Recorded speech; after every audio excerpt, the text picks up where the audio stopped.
East Indian wedding pickle.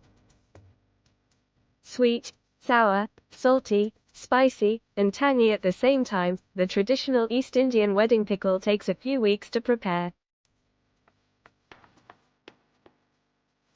This is our modified modern version of this mouth-watering East Indian raw papaya and carrot pickle.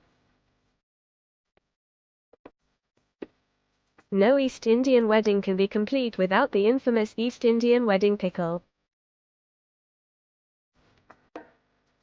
Ingredients for the East Indian wedding pickle: carrots, papaya, ginger, green chilies, garlic, dried dates, black currants, cashew nuts, mustard seeds, turmeric powder, salt and vinegar.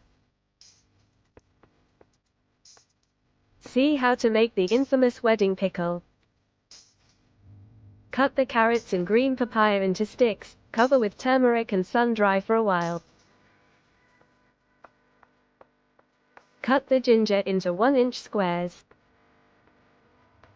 and the dates into thin strips. Heat the slit chilies and garlic with vinegar. Then mix everything together in a wide bucket and add the mustard seeds before leaving it out in the sun.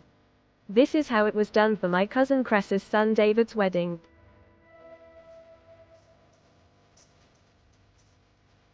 The pickle requires a lot of sun drying after this for about 4 to 5 days.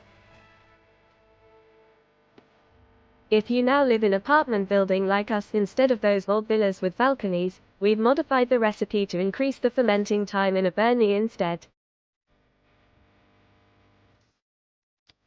Once the pickle is ready, you'll see it at weddings and dinners.